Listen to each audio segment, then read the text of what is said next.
Hello everyone, welcome back to सरकारी। आज हम देखेंगे कि किस प्रकार नाटक और निबंध की तरह ही उपन्यास विधा में हिंदी गद्य का संपूर्ण और संवारने समृद्ध बनाने में भारतेंदु युग का क्या महत्वपूर्ण योगदान रहा है। जब नाटक हम 18वीं शताब्दी से लेकर 1869 तक हिंदी में अनुदित अनेक कथाओं पुस्तकों का प्रचार प्रकाशित होता रहा है, पर हम मौलिक गद्य का कथा के रूप में केवल ईशा अल्लाह खां रचित रानी केतकी की कहानी ही मिलती है।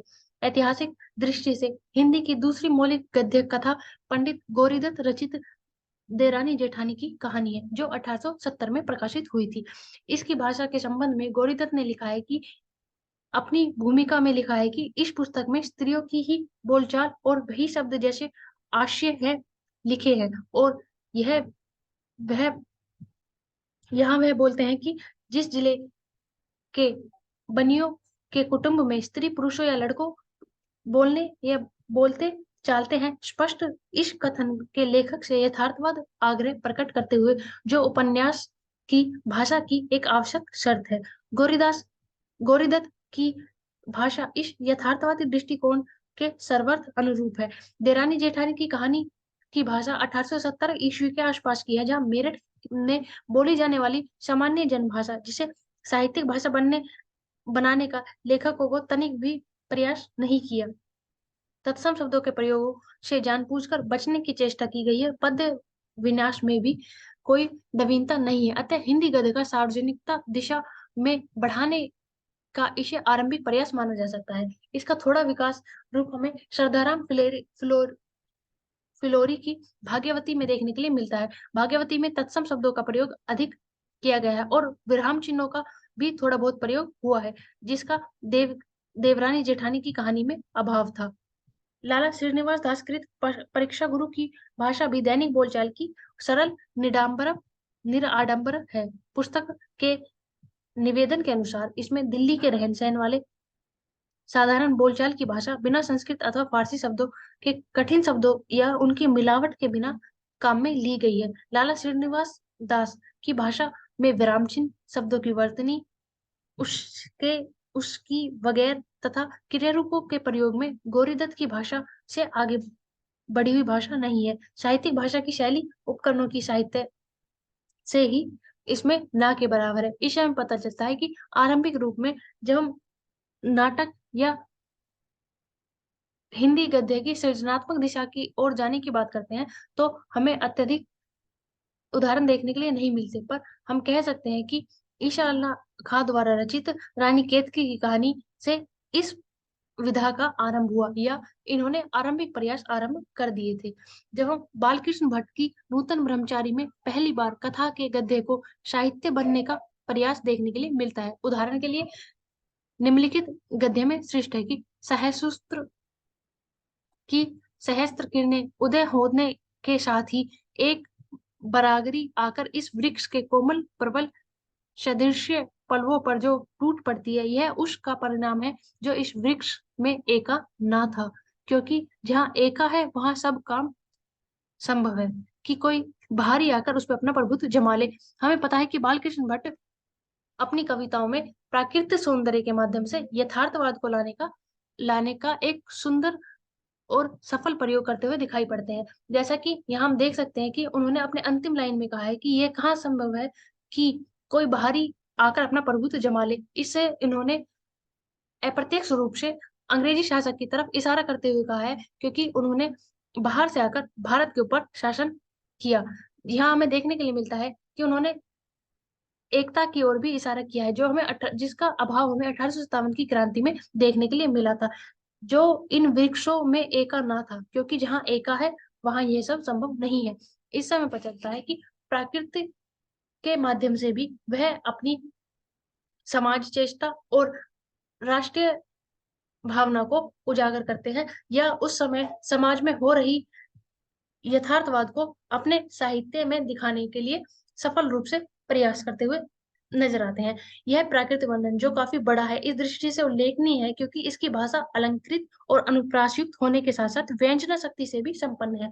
पात्रों के अंग विनाश का वेशभूषा का वर्णन करते समय लेखक रूपक उपमा उत्प्रेक्षा तथा आदि अलंकारों का झड़ी लगा देता है। अन्य प्रकार के वर्णों में भी भाषा तत्सम प्रधान और सजावटी है। एक प्रकार से यह गद्य भाषा और संस्कृत गद्य काव्य और रीतिकालीन साहित्य का प्रीतम्य का आरोपण है। यह संस्कृत गद्य काव्य इसलिए हो सकता है क्योंकि यह बालकृष्ण भट्ट संस्कृत के बहुत बड़े विद्वान थे, जिसके कारण इनकी रचनाओं में हमें तत्सम शब्दों का प्रयोग अधिक देखने के लिए मिलता था, जो उपन्यास की भाषा के अनुकूल नहीं कहा जा सकता। ठाकुर जगन मोहन सिंह कृत श्याम स्वप्न तथा किशोरी लाल गोस्वामी के उपन्यासों में भी हमें गद्य भाषा का यही रूप देखने के लिए मिलता है। श्याम स्वप्न में प्राचीन प्रेम काव्य की तरह उद्दीपन विभाव के रूप को प्राकृत के अलंकृत और काव्यात्मक वर्णन, नायिका के नखशिखर सौंदर्य वर्णन तथा प्रेमी प्रेमिका के प्रेम प्रसंगों के अलंकार बोझिल वर्णन भरे पड़े हैं। किशोरी लाल गोस्वामी ने तो अपनी कथा पुस्तक में काव्यात्मक वातावरण के निर्माण का ही लक्ष्य प्रमुख रखा है। इस समय पता चलता है कि यह प्राकृत से जोड़कर अपने साहित्य को किस प्रकार निर्माण करते थे। जब हम गोस्वामी जी की भाषा को देवकीनंदन खत्री जी की भाषा की तरह सरल, सर्वत्र वर्णात्मक और अलंकृत नहीं मान सकते। जहाँ शुद्ध कथा कहानी होती है, वहां गोस्वामी जी सरल और अलंकृत भाषा का प्रयोग करते हैं। पर जहाँ सौंदर्य वर्णन, विरह वर्णन, प्राकृतिक वर्णन का अवसर आता है, वहां उनके गद्य में एक अच्छा नमूना देखने के लिए मिलता है। जब हम 1881 में हिंदी गद्य का एक अच्छा नमूने की बात करते हैं, तो हमें वह देवकीनंदन खत्री की काव्य क्षेत्र में प्रथम बार देखने के लिए मिलता है, जहां से डॉक्टर रामविलास शर्मा के अनुसार हम कह सकते हैं कि हिंदी नए गद्य या के रूप में प्रारंभ हुई, जिसका घोषणा भारतेंदु जी ने अपनी हरि हरिश्चंद्र पत्रिका में 1843 में किया था, 83 में किया था। इस प्रसिद्ध कथा पुस्तक में चंद्रकांता, जो कि 1891 में, और चंद्रकांता सतती संति, जो 1894 से लेकर 1909 में प्रकाशित हुई थी। हिंदी काव्य साहित्य में चंद्रकांता और चंद्रकांता संतति का महान विशेष रूप से इस बात को लेकर है कि इनकी रचनाओं में कथा साहित्य को लेकर लोक प्रेम बनाया और बड़ी संख्या में हिंदी पाठकों को तैयार किया। इसका श्रेय उनकी कथा वस्तु, कथा प्रस्तुत के कौशल और लेखन की दृष्टि के साथ साथ उनकी भाषा को भी जाता है। उन्होंने ऐसी बोलचाल की भाषा चुनी जिसमें अरबी फारसी के शब्दों में परहेज का भावना है। यह ना लगे कि यहाँ जानबूझकर अरबी फारसी के शब्दों का प्रयोग ना किया गया है। देवकीनंदन खत्री, शिव प्रसाद सितारे हिंदी की भाषा का समर्थन थे, पर उन्होंने उनकी तरह उर्दू के शब्दों को हिंदी में नहीं लिखा है। उन्होंने एक तरफ तो संस्कृत के कठिन तत्सम शब्दों को अपनी भाषा से दूर रखा है, तथा दूसरी तरफ वही जो अरबी फारसी के शब्द उन्होंने प्रयोग किए हैं, लेकिन जो अपरिचित अरबी फारसी के शब्द थे, उन्होंने उनका प्रयोग अपनी रचना में नहीं किया। उनकी भाषा तद्भव और उर्दू फारसी के बिल्कुल प्रचलित शब्दों से भरपूर थी, और संस्कृत के सरल तत्सम शब्दों का प्रयोग कुछ कम मात्रा में मिश्रण में मिलता है। और यही खत्री जी की उल्लेखनीय भाषा है, जिसके कारण वह इतने ज्यादा लोगों के साथ जुड़ सके और वह अपनी रचना को एक विशेष स्तर तक पहुंचा सके। यही कारण था कि व्याकरण और वर्तनी की दृष्टि से यह आधुनिक हिंदी के बिल्कुल निकट थी। महावीर प्रसाद द्विवेदी ने के हिंदी क्षेत्र के आगमन से पूर्व खत्री जी ने प्रानिष्ठ हिंदी का स्वरूप बहुत कुछ बड़ा कर दिया था।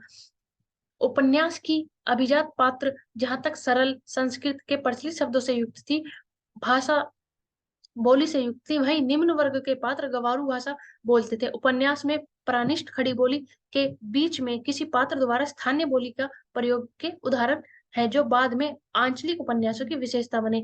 अगर आंचलिक उपन्यास जो किसी क्षेत्र विशेष में बंधकर या किसी क्षेत्र विशेष से संबंधित होते हैं, तो वहां उसी क्षेत्र की भाषा का प्रयोग उनके लिए किया जाता है। इसी प्रकार के उदाहरण हमें भारतेंदु की साहित्य में देखने के लिए मिलते थे, जहां वह पात्रों की स्थिति के अनुसार उनकी भाषा को उनके अनुरूप ढालते थे। इसी प्रकार खत्री जी ने भी अपने रचना में पात्रों की परिस्थिति और पात्रों के हिसाब से उनको उनकी भाषा व्यक्त की है।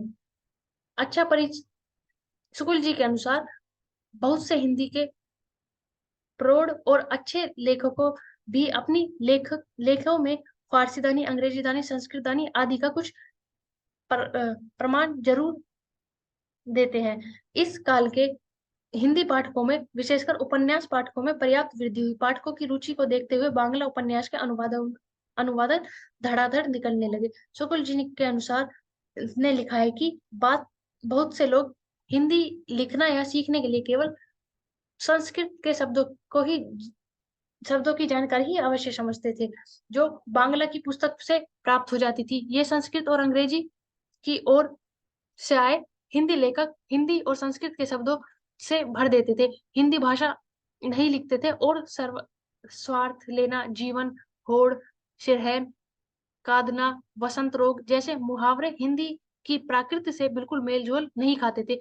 उनके बहुत से वाक्य का तात्पर्य अंग्रेज की भाव भंगी से परिचित होता था, जो हिंदी या संस्कृत जानने वाले के लिए समझना बहुत ही मुश्किल था। भारतेंदु युग के लेखक की भाषा के में भी इच्छा किया, आशा किया, भया धरा जानते हैं, गयो, कुही, शोभा लाई है, शकेल, धकेल, तो, विरासत नहीं देता, फायदा, तिथ, त्योहार जैसे प्रयोग देखने के लिए मिलते हैं। वाक्य विन्यास की सफाई पर भी उतना ही ध्यान नहीं दिया जाता था। पर उसके बाद जो लेखकों की बाढ़ आई, उसे व्याकरण की स्थिरता और वाक्य विनाश की अस्पष्टता और भद्देपन को आम बात हो गई। इससे दूर करने के लिए पंडित महावीर प्रसाद द्विवेदी जी ने व्याकरण की शुद्धता और भाषा को सफाई पर द्विवेदी जी ने एक विशेष ध्यान दिया। सरस्वती के संपादन के रूप में उन्होंने समीक्षार्थी प्राप्त पुस्तकों और प्रकाशनार्थ आए लेखों की भाषा को व्याकरण संबंधी अशुद्धियां दिखाकर भाषा परिष्कार में महत्वपूर्ण योगदान निभाया। इस समय पता चलता है कि 19वीं शताब्दी के अंत तक आते आते हिंदी भाषा में अनेक रचनाओं की रचना होनी आरंभ हो गई थी, पर उसमें बहुत से कवि ऐसे थे जो हिंदी और संस्कृत की भाषा या फिर उन्हें उनका ज्ञान ना होने के बावजूद भी वो उर्दू, बांग्ला या फिर अन्य किसी भाषा से हिंदी और संस्कृत के कुछ शब्दों को उठा लेते थे और उन्हीं शब्दों का प्रयोग हिंदी साहित्य की रचना के लिए करते थे, जो और कुछ नहीं, व्याकरण में स्थिरता और वाक्य विनाश में अस्पष्टता और भद्देपन के अलावा उनमें स्पष्ट रूप से दिखाई देता था। यूँ तो भारतेंदु ने खड़ी बोली में काव्य रचना के कुछ प्रयास किए हैं, पर खड़ी बोली में काव्य रचना का वास्तविक श्रेय श्रीधर पाठक को ही दिया जाना चाहिए। सन 1886 में श्रीधर पाठक ने लावनी छंद में एकांत वासनी योगी, जो कि गोल्ड स्मिथ कृत हरिमट हरमिट का अनुवादन है, की रचना की। इसके कुछ नमूने उन्होंने पेश किए, जिसमें आज रात इसे परदेसी चल कीजिए विश्राम यही, जो कुछ वस्तु कुटी में मेरी करो ग्रहण संकोच नहीं, तिन शैया और अल्प रसोई पावे शवल प्रसाद, पैर पसारे चलो नींद लो मेरा आशीर्वाद। इस इसमें हमें देखने के लिए मिलता है कि उन्होंने विश्राम, वस्तु ग्रहण, संकोच, तीन शैया, अल्प प्रसाद, निद्रा आदि तत्सम शब्दों का प्रयोग किया है, जो कि उन्हें लोक भाषा से दूर ले जाते हैं, पर यह काव्य भाषा कृत्रिम और अभाषा लगने लगती है, जैसा प्रथम बार खड़ी बोली में काव्य भाषा के बनने के प्रयोग किया जा रहा हो।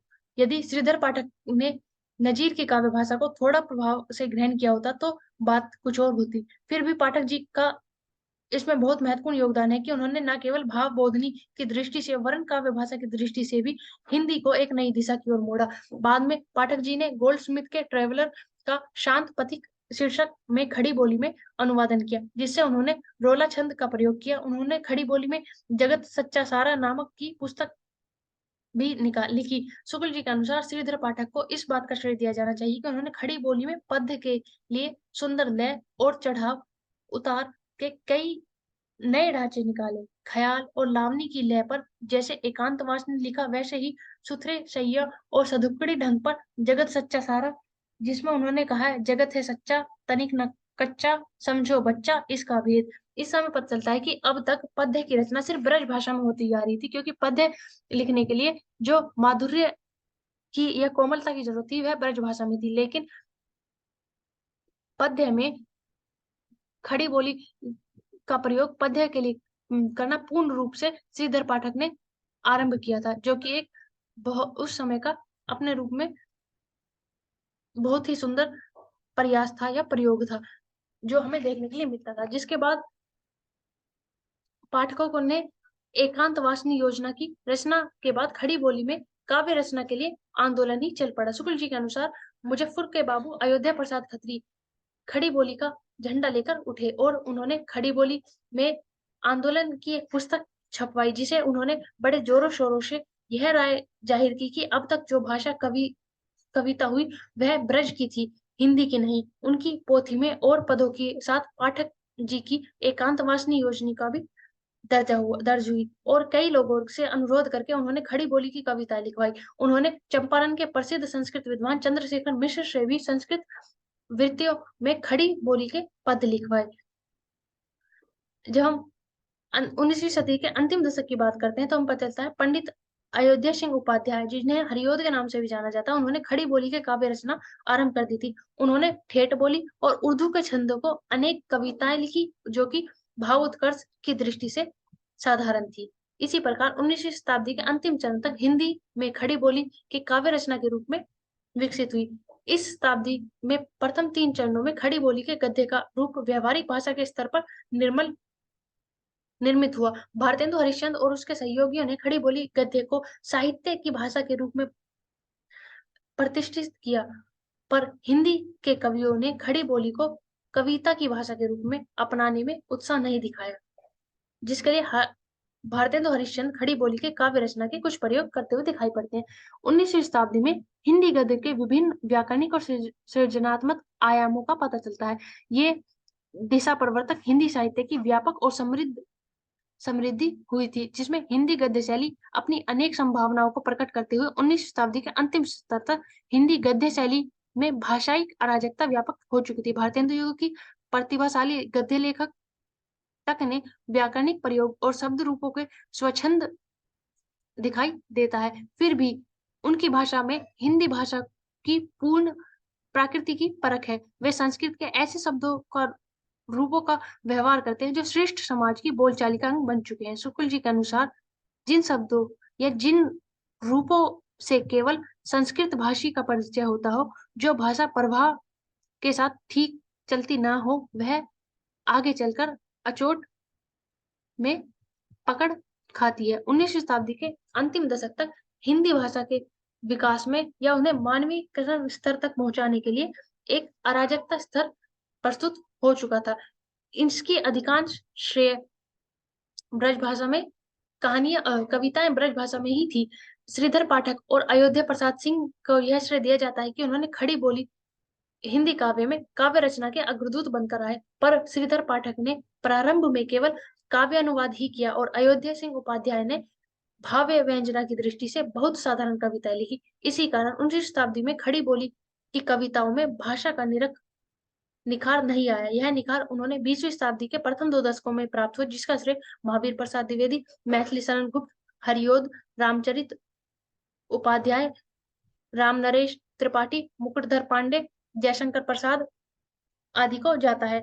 इसके साथ साथ हमें पता चलता है कि 19वीं शताब्दी तक खड़ी बोली कविता की भाषा के रूप में पर्याप्त रूप से मंझ चुकी थी, पर उस काल की हिंदी राज दरबार में ब्रज भाषा का प्रयोग फिर भी किया जा रहा था। एक विचित्र स्थिति दिल्ली के शाही और लखनऊ के दरबारों में उत्पन्न हो चुकी थी, जहाँ छोटे मोटे दरबारों में खड़ी बोली का प्रयोग अधिक होता था, जिसमें उर्दू शैली मुख्य रूप से प्रयोग होती थी। वहीं हिंदू राजा रजवाड़ों में ब्रज भाषा का प्रयोग होता था। यही कारण था कि धीरे धीरे ब्रज भाषा पूर्ण रूप से ब्रज भाषा का पतन हो गया और खड़ी बोली का खड़ी बोली में कविताओं के निर्माण से यह अपने एक और मानक हिंदी के प्रानिष्ठ स्तर पर पहुंच गई, पर कविताओं के क्षेत्र में ब्रज भाषा का प्रभुत्व रहा।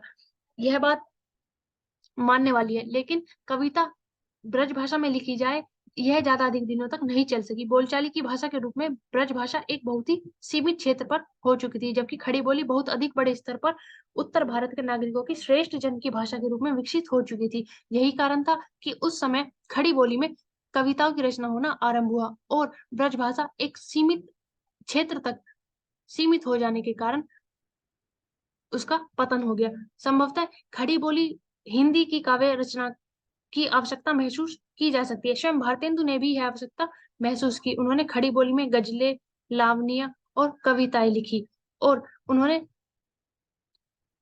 कई कारणों से खड़ी बोली में कविता लिखने की कोशिश की, पर वह उस रूप में सफल नहीं हुए, जिसके कारण उन्हें ब्रज भाषा में कविता लिखना आसान हुआ और उन्होंने अपने समय के जो कविताएं लिखी उनमें ब्रज, अवधी और खड़ी तीनों का मिश्रण देखने के लिए मिलता था। 19वीं शताब्दी में निबंध, उपन्यास, कहानी, कविता के अलावा भारतेंदु युग में आलोचना का भी सूत्रपान पात्र होता है। इस युग के साहित्यकारों ने पत्र पत्रिकाओं में सामाजिक साहित्य विशेष विषयों पर, कृतियों पर जो विचार प्रकट किए, वस्तुतः वह हिंदी आलोचना का प्रारंभिक रूप था।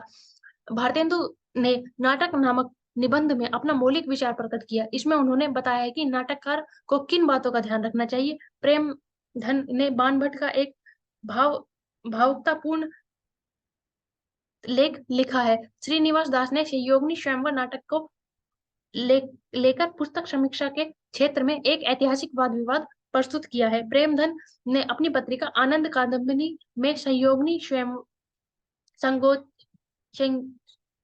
संयोगिता स्वयंवर की समीक्षा की है। बालकृष्ण बाणभट्ट ने सच्ची समालोचना शीर्षक से अपनी पत्रिका हिंदी प्रदीप में इसकी समीक्षा की है। बच्चन सिंह के अनुसार वास्तविक आलोचना का आरंभ बालकृष्ण भट्ट के निबंधों में हुआ है। बालकृष्ण भट्ट जी ने हिंदी को पहले आलोचक माना जा सकता है। उनकी संयोगिनी गीता स्वयंवर पर लिखी गई उनकी आलोचना पहली आलोचना थी, जो कि 1886 में प्रकाशित हुई थी। बालकृष्ण भट्ट की धार्मिक, राजनीतिक और साहित्य के प्रति दृष्टिकोण प्रगतिशील और यथार्थवादी था। उन्होंने रीतिकालीन प्रवृत्तियों को परिपिट युक्त शैलियों से प्रहार किया और भारतेंदु युग की आलोचना यद्यपि अपने आरंभिक रूप में थी, यही कारण था कि अपने तेवर में वह सुखद भविष्य की तरफ संकेत कर रही थी। इससे हम पता चलता है कि किस प्रकार भारतेंदु युग के आगमन से खड़ी बोली में निबंध, गद्य और उपन्यास, कहानियों के साथ साथ आलोचना की विधा का भी प्रारंभ हुआ और किस तरह से गद्य भाषा मानक हिंदी के प्राणिष्ट रूप तक जाने में सफल हुई। Thank you for watching. Like, share and subscribe to अनसरकारी।